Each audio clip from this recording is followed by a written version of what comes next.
true to his word, I've never toyed. Not only because I made a promise to Cyril, but my dear wife has on record as having said I wasn't a very good dancer.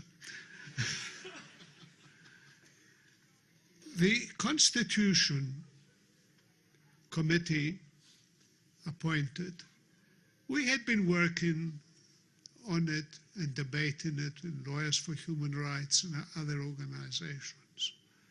There were differences of opinion, but we were there to try and do a good constitution. Nelson Mandela visited us. ANC didn't have offices in which we could meet yet.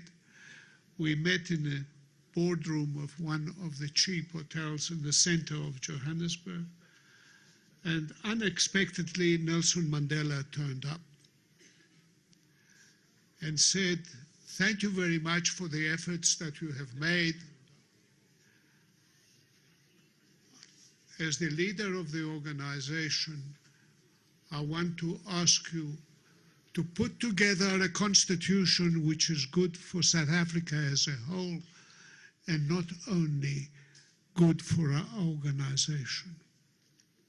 We tried hard to do that. I am asked to this day, what is the legacy of Nelson Mandela? And what would really please him? I was asked that question whilst he was alive. And I had a ready answer after consultation with him. That if rich people came and asked, how can we please Nelson Mandela? I had a ready answer, authorized by Mr. Mandela himself. You will please me if you build a school or a clinic, or if you have lots of money, try and build both. And tell me when they are ready, and I will come with a pair of scissors to cut the ribbon and thank you profusely. Why am I telling you this? To this day, I hear people we are following in Mandela's footsteps. Some of them do. Some of them bluff themselves that they are actually doing it. The legacy of Nelson Mandela can be stated in simple terms. He believed in the essential worth of every individual person without regard to color of skin, religion, descent, belief, views expressed. He was very proud of the Constitution that we put together.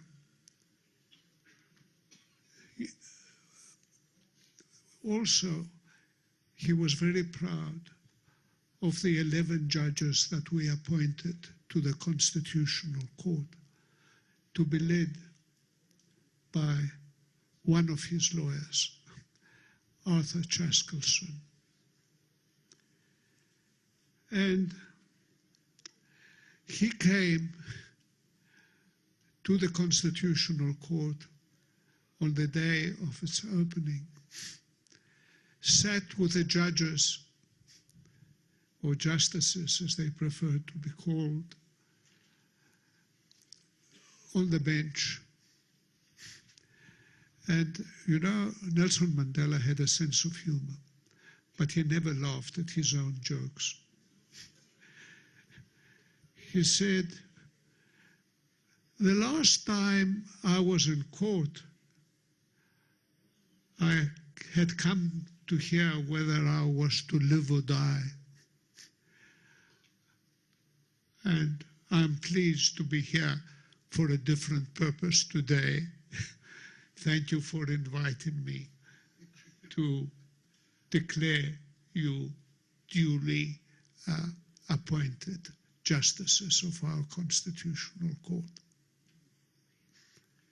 It wasn't long that Constitutional Court, appointed by a body called the Judicial Services Commission, and I had the honor to be Mr. Mandela's representative on that commission, which continued after the term of his office for 15 years.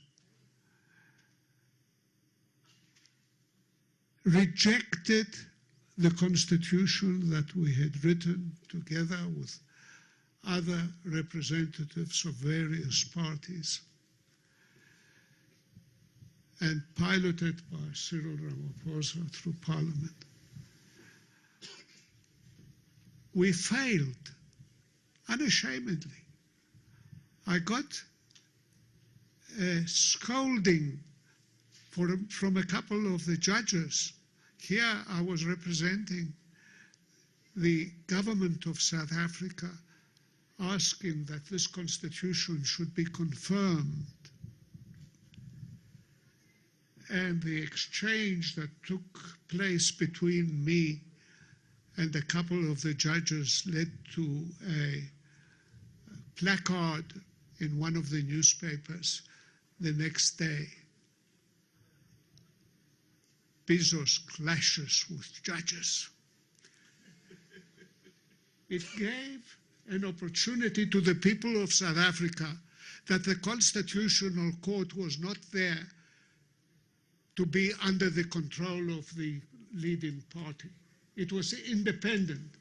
And we actually went back with Cyril, with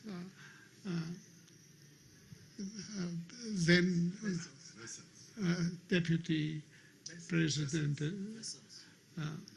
Leon Wessels, Becky, and we actually quite smartly made a couple of amendments which led to Justice Mohammed saying to me when we moved for the confirmation, "You may have done just enough, but just enough for us to do it." Why I am telling you these stories is that Nelson Mandela had respect for our courts. Within a year to his being president, he'd signed a proclamation, and one of the opposition parties took the president to court for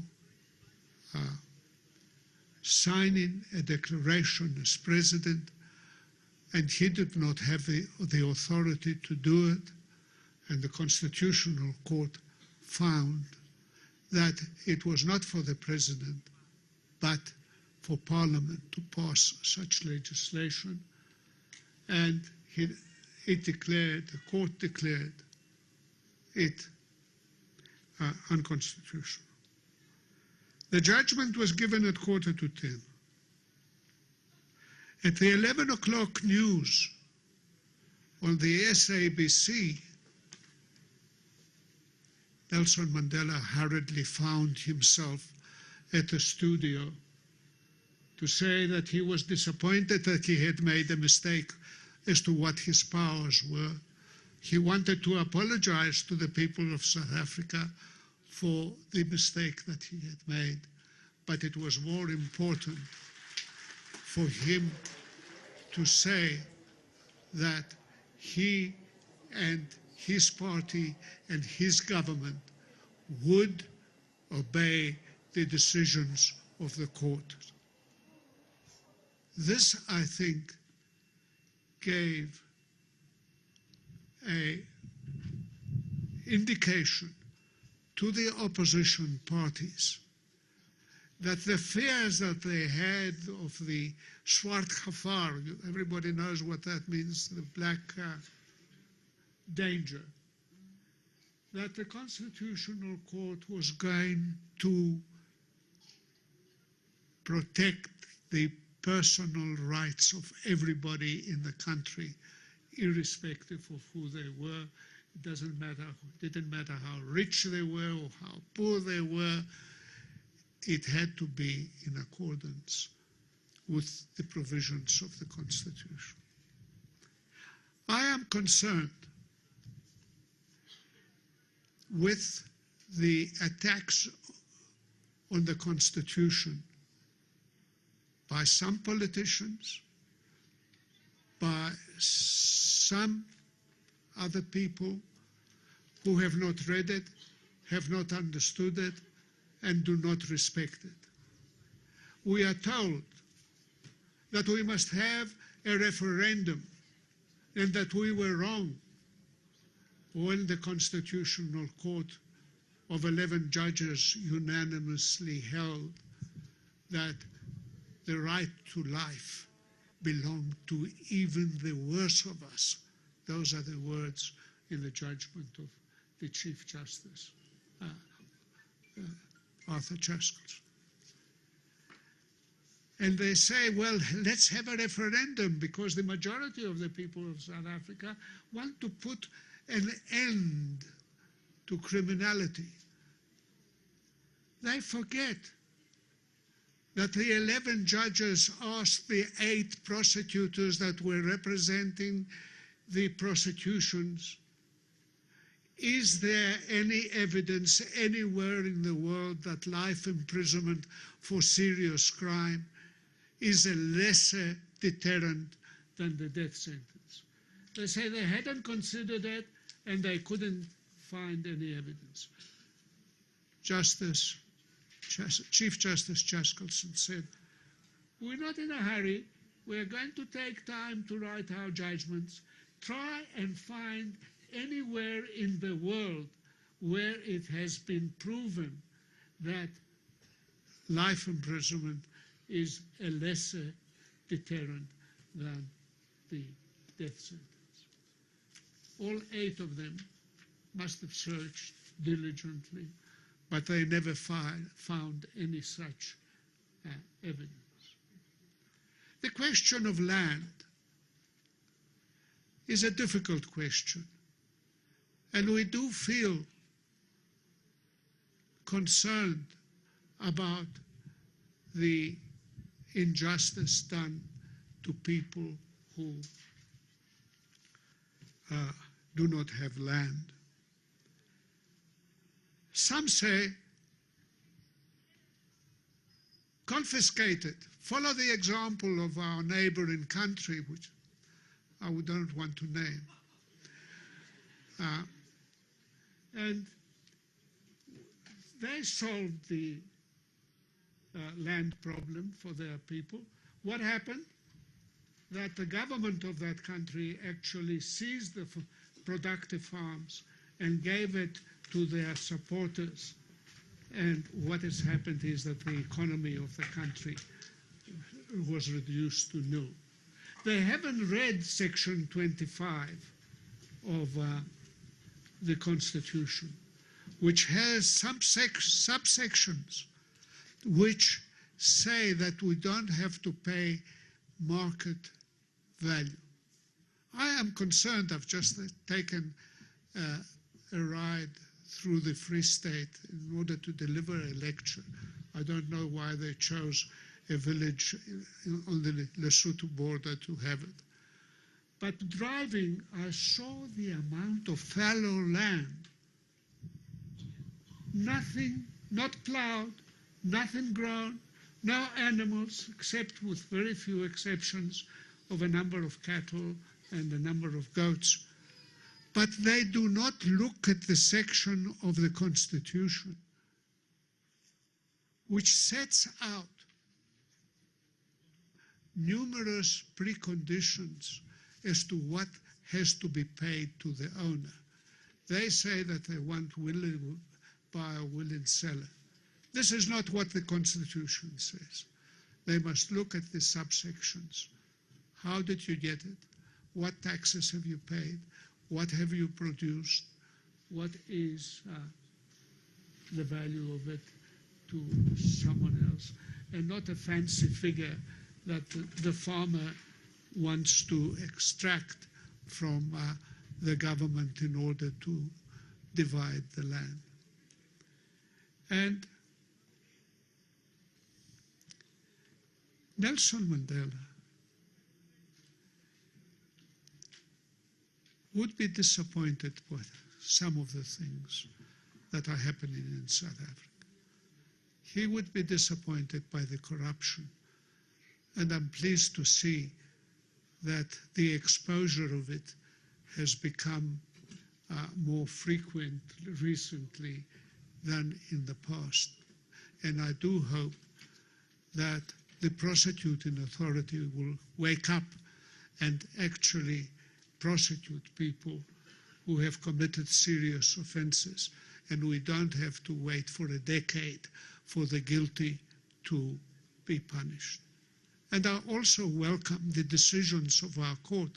I don't know whether you've seen the recent one, that a very rich man that deprived very poor people of millions was given a fine of 150,000.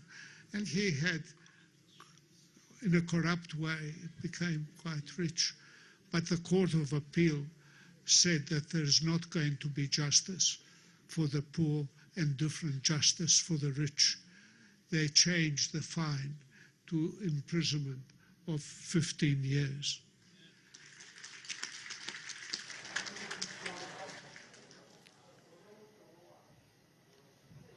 I am asked, how do I feel about Madiba's death?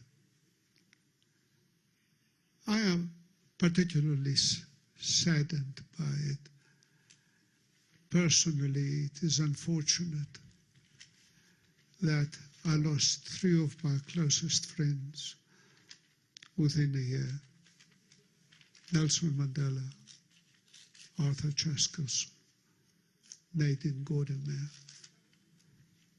And I ask myself, having turned to 87 years of age, when will the bell toll for me? I hope Russia doesn't mind if I communicate her advice to me. Your 3 friends expect you to carry on what you have been doing your whole life. Thank you for the advice, Russia.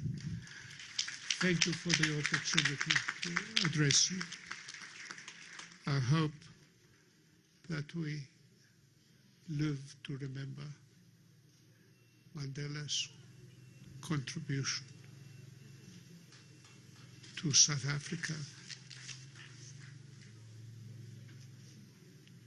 Thank you very much for listening.